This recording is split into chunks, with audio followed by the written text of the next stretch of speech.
హరీష్ రావు సభను తప్పుదోవ పట్టించే విధంగా మాట్లాడుతున్నారని మంత్రి బట్టి ఆరోపించారు. హరీష్ రావు సత్యదూరంగా మాట్లాడడం సరైన విధానం కాదన్నారు. బెల్ట్ షాపుల గురించి మాట్లాడే విషయంలో వాస్తవాలు లేవన్నారు మంత్రి బట్టి. ప్రతిపక్ష నాయకుడు ఎందుకు రాలేదని ప్రశ్నించారు.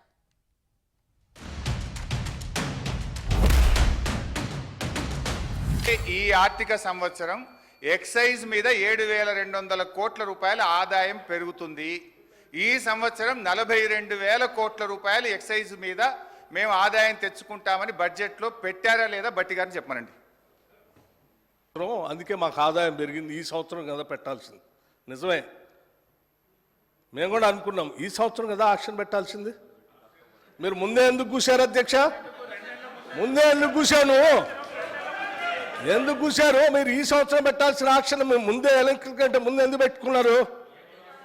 అంటే ఏదో దాంట్లో ఎంత దొరికితే అంత దోసుకుందాం అనే ఆలోచన మీది. అది తప్ప ఇంకోట. రెండోది నేను ఇంకోటి చెప్తున్నా. ఏంటి అధ్యక్ష? టానిక్ లాంటి షాప్స్, దుకాణాలు పెట్టి ఆక్షన్ ద్వారా స్పష్టంగా ప్రభుత్వానికి రావాల్సిన ఆదాయాన్ని ప్రభుత్వానికి రానియకుండా సంబంధం లేకుండా అడ్డగోలుగా మీరు లైసెన్సులు ఇచ్చి టానిక్ లాంటివి పెట్టి ప్రభుత్వానికి రావాల్సిన ఆదాయాన్ని కొద్దిమంది కుటుంబాల చేతుల్లో బయటకు చేశారు. అటువంటి దాన్ని మేము పోనీయం.